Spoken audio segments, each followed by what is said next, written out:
মাসিমণি, আপনি ফিরে আসায় কেমন গদ্দর ভরা ভরা নাচছে।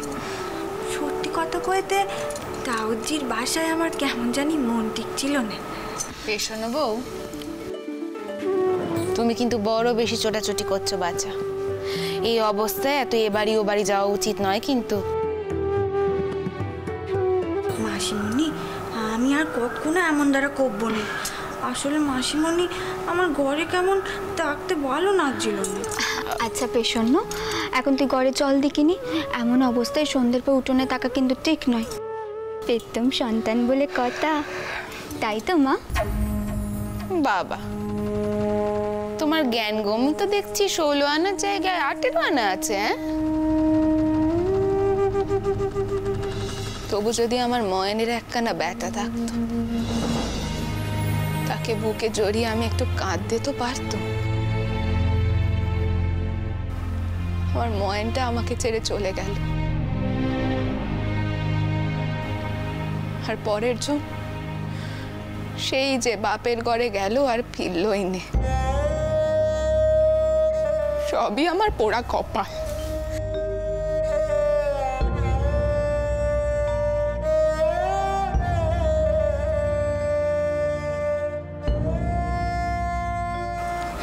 ও দিদি, কইছি মাসিমণি কার কথা কয়ে গেলেন গো? পরের জন আবার কে? আসলে মা গণেশ ঠাকুর কথা কইছিলেন। গণেশ ঠাকুর সেই বহুদিন আগে এই বাড়ি ছেড়ে চলে গেছে বাবা মশাই মামা বাবুর কাছে।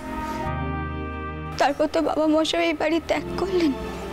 গণেশ ঠাকুর আর এই বাড়িতে ফিরলেন না, বাবা মশাইয়ের কাছেই রয়ে গেলেন।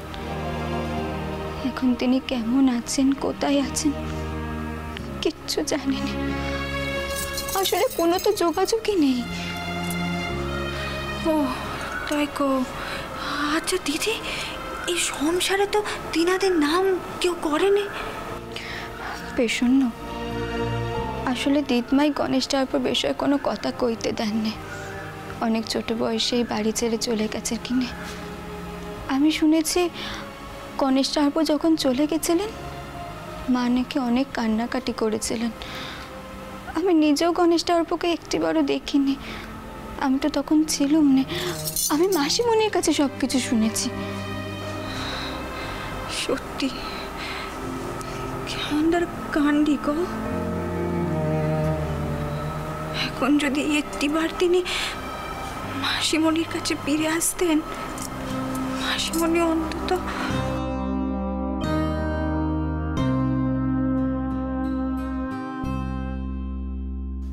আরে কি বলো তো, বলে তোমাদের কথাবার্তা এখনো শেষ হলো না? টাউর ঘরে কত কাজ পড়ে আছে তোমরা জানো? তবে রেতে কি রান্না হবে, সেজন্য হেসাল থেকে সমস্ত জিনিসপত্র বার করতে হবে। সেসব না করে আমাদের বাড়ির দুই বউ ভর সন্ধ্যেবেলা এখানে দাঁড়িয়ে দাঁড়িয়ে গপ্প কাছা করছে। যাও ঘরে যাও।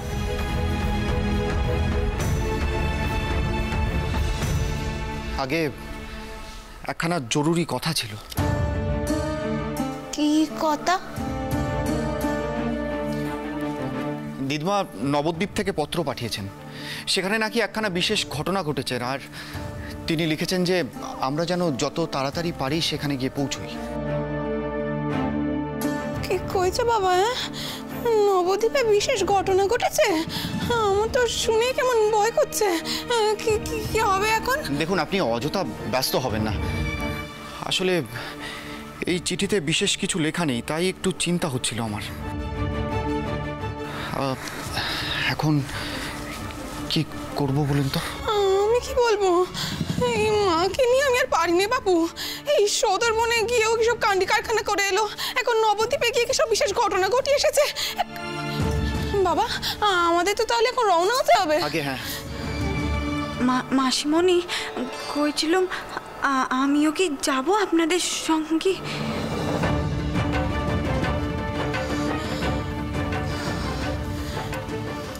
শোনো, তোমাকে এই অবস্থায় এখানে কার ভরসায় ফেলে যাই কও দেখি।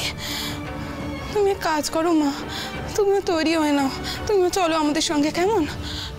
রাঘব, শোনো বাবা, তুমি এমন করে ব্যবস্থা করো যেন আজকে রাতের মধ্যে আমরা এখান থেকে রওনা দিতে পারি, কেমন? আপনি কিছু চিন্তা করবেন, আমি এক্ষুনি গিয়ে ব্যবস্থা করছি সব। চলো চলো চলো, অনেক কাজ বাকি আছে। পারিনি বাবু, একের পর এক যেন ওই চলেছে। এটা ওর, তুমি দেখো যেন কোনো বেপদ না ঘটে। আর দেখো টাউর, দেখো দেখো।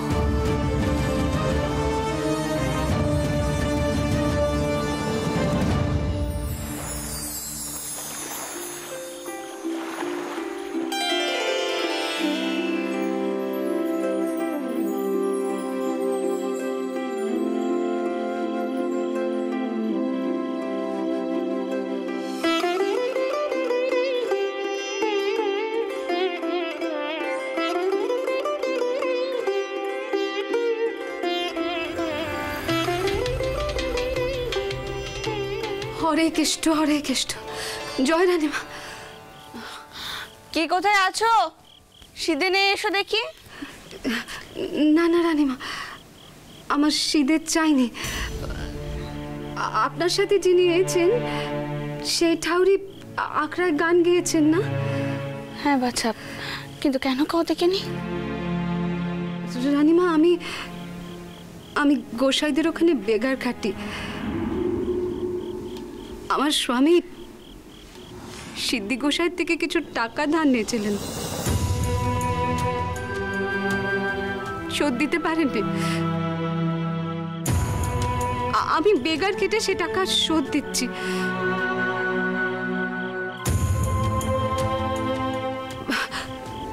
রানীমা, আমি তাদের ওখানে শুনলাম যে তারা কালকে কিছু গোপন আলোচনা করছিলেন।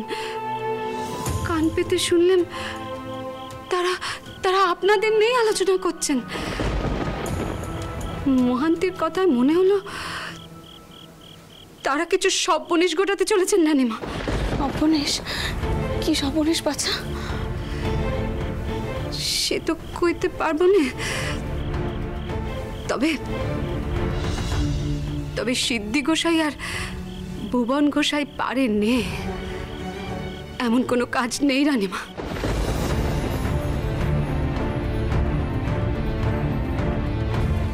তুমি তো ওদের লোক, তুমি এসব কথা আমাকে এসে কেন কইছো? রানীমা, রানীমা, আমি শুনেছি আপনি নাকি মেয়েদের রক্ষে করেন, তাদের ঠাঁই দেন। তোমার আশ্রয় চাই বুঝি? না না রানীমা, আমার কিচ্ছু চাই না। আমি তো নিজেকে নিয়ে ভাবিনি। আমার একটি মাত্র সম্বল আমার মেয়ে অন্নদা।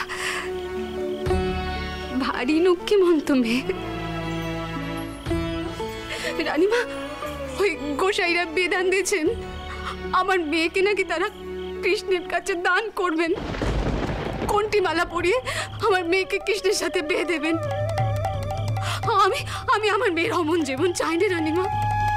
আমার মেয়ে কেন সংসারের মুখ দেখতে পাবে না? তুমি তো মা, তুমি যেখানে চাইবে তোমার মেয়ে সেখানেই বিয়ে হবে। তা কি নাম তোমার শুনি? আগে মানদা। রানীমা,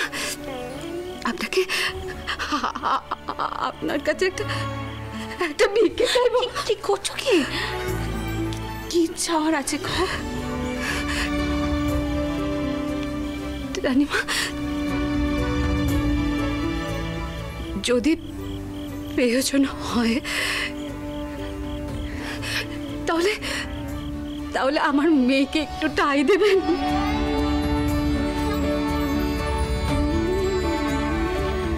নিশ্চয়ই দেবো বাচ্চা, নিশ্চয়ই দেব। আমার জীবন থাকতে কোনো মেয়েকে আমি বিপদে পড়তে দেব না। আমার স্বামীর আদেশ ছিল, আর সেই আদেশ আমি জীবনের শেষ দিন পর্যন্ত পালন করে যাব।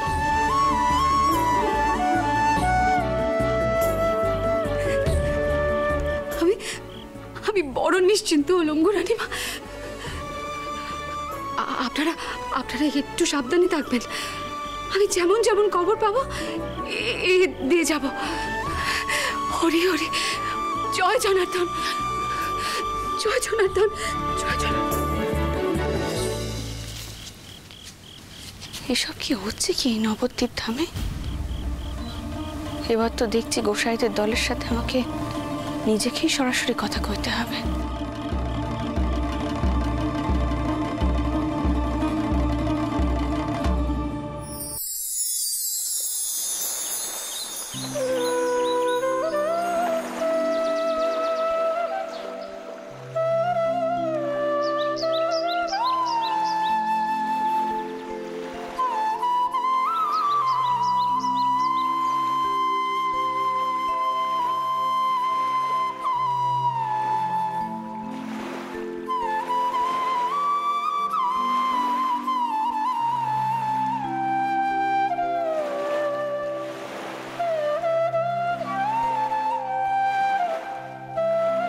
বুঝি নে বাপু, সকাল সকাল এখানে বসার কি দরকার ছিল? আমার বড় ভালো লাগে রে দিদি, মনটা ভালো হয়ে যায়। দেখো ছোট মামা, তোমার একখান সোজা কথা কই, এ হলো বৈষ্ণবদের খাত। তুমি যতই বৈষ্ণব আর শাক্ত ধর্মকে এক কও না কেন, তা তো হয়ে যাবে না। তোমার ক্যাপামি ধরে তার দুনিয়া চলবে না। ওই শোনো কথা, ক্যাপামি হবে কেন? ক্যাপামি হবে কেন? সত্যি কথা কইলে ক্যাপামি কয়, কেউ কিচ্ছুটি বোঝে নে রে, অন্ধ সব, দেখতেও পায় নে মায়ের সেই রূপ যা সারা জগৎ ধরে আছে। জনার্দন তো তারই মধ্যে লীন হয়ে আছে রে, লীন হয়ে আছে। ওই শুরু হয়ে গেল, ক ক আরো জোরে জোরে ক, সব করলে শোনাও। এরপর তোমার নোকে মারতে আসুক, আমরা সহ্য হয়নি বাপু। জয় জনার্দন, জয় জনার্দন। উমা, হৃদয় ঠাকুর যে, তবে তো ঠিক শুনেছি যে গদাই ঠাকুর এসেছেন। শুনলাম নাকি যদু গোসাইয়ের আখড়ায় গান করেছেন গদাই ঠাকুর। এ যে ভারী রগড় হলো গো ঠাকুর। তা হ্যাঁ গা, ও গোসাই আমারে একখানা রসকলি এঁকে দেবে গা। রসকলি? এই যে বৈষ্ণবদের চিহ্ন, তুমি তো কালী সাধক হে। ওই ওই শুরু হয়ে গেল। গোসাই চলুন, ভেতরে চলুন, মন্দিরে যাই। ছোট আমার একটু একা থাকতে দিন, কওয়া যায়নি আবার কোন বাপ জন্ম নেয়। তাকো, তুমি এখানে তাকো দেখিনি? হ্যাঁ হ্যাঁ চলুন। ও গদাই ঠাকুর আসবে নাকি গো? না, আমি এখানেই থাকি, এখানে। গোসাই, ছোট মামা অমনই করে, যখন যা মর্জি তাই করে। আপনারা কিছু মনে করবেন না, এগিয়ে চলুন। চলো এসো। তাকো।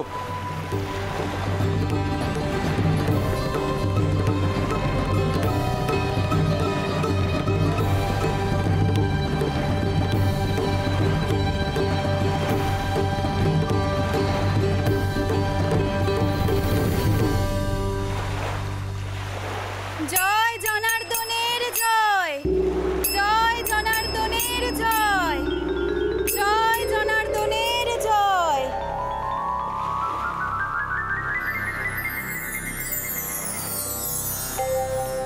ওমা, এ কি ঠাকুর,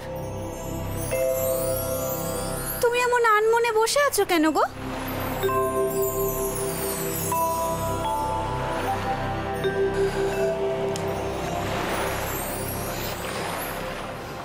তা তুমি বুঝি মাধু করিতে বেরিয়েছ? হ্যাঁ গোসাই। কিন্তু আমার কাছে যে কিচ্ছুটি নেই গো তোমার দেওয়ার মতো। ওমা, সে কি কথা গোসাই, নেই বললে কি হয়? তোমার ভক্তি, তোমার বিশ্বাস, এই সবই যে তোমার শক্তি গো।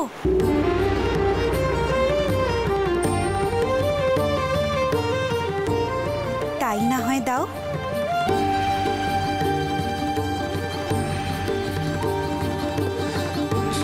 তুমি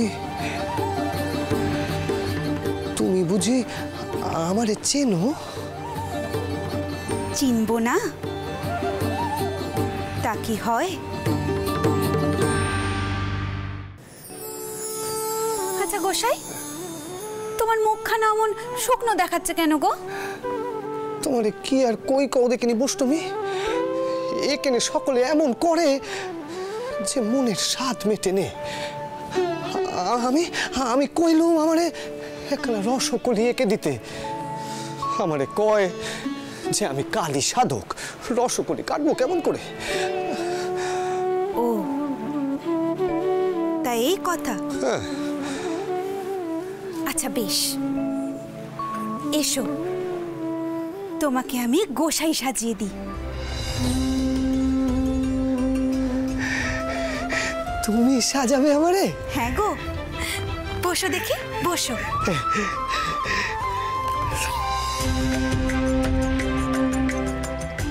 দাঁড়াও।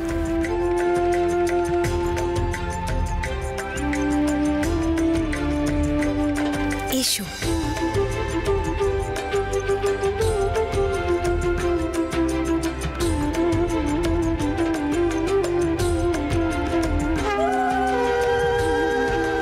জয় গৌর, জয় নিতাই।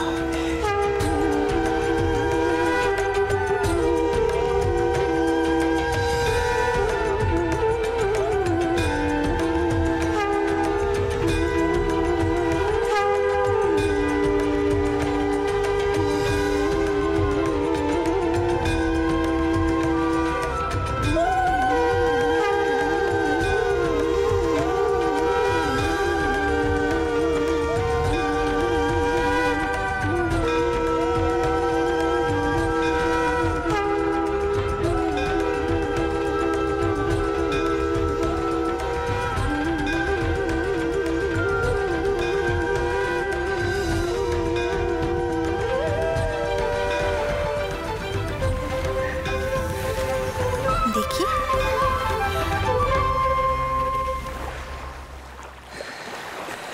জয় গৌর, জয় নিতাই, জয় গৌর। দেখো দেখি কেমন মানিয়েছে আমাদের গৌরচাঁদকে। হরিনাম সুধা রসে মজরে রসনা, মনটা যেন ভরে যায় দেখে। তা হ্যাঁ গো গৌরচাঁদ, মার কাছে যাবে না? তোমার এই রূপখানা মাকে গিয়ে দেখাবে না? মায়ের কাছে? কিন্তু মারে এখানে কোথায় পাবো? মায়ের মূর্তিখানা তো সেই রানীমার বাসায় রেখে গেছি গো, এখন আমি সেখানে যাবই না। তা বেশ তো, এসো তুমি আমার সঙ্গে এসো।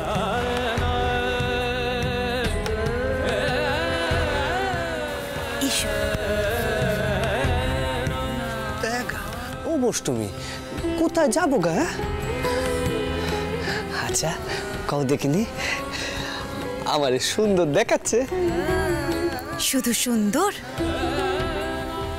অনিন্দ সুন্দর গো, অনিন্দ সুন্দর।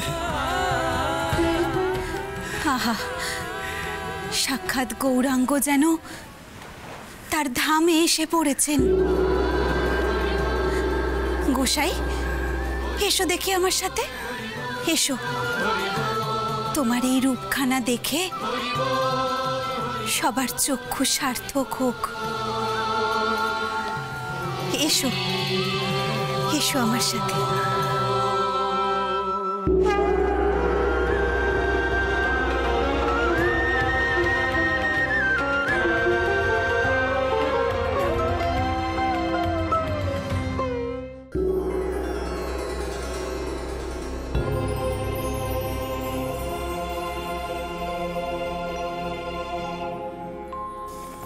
এসো গোসাই, এসো।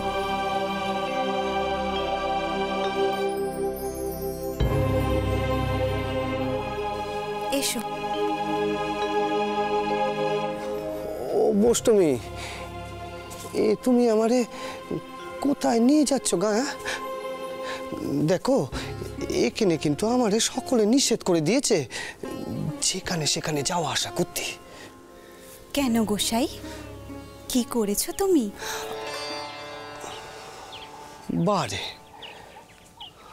আমার তো যখন ইচ্ছে হয় তখনই গান করি, যেখানে ইচ্ছে হয় সেখানে গান করি। যখন যার নাম নিতে ইচ্ছে হয় তার নাম নিই, কখনো মায়ের নাম নিই, আবার কখনো হরি নাম।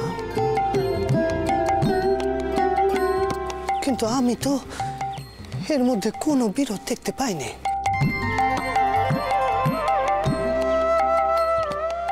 কিন্তু জানো, সকলে সে কথা বোঝে না। লোককে যে তুমিই বোঝাবে গো ঠাকুর।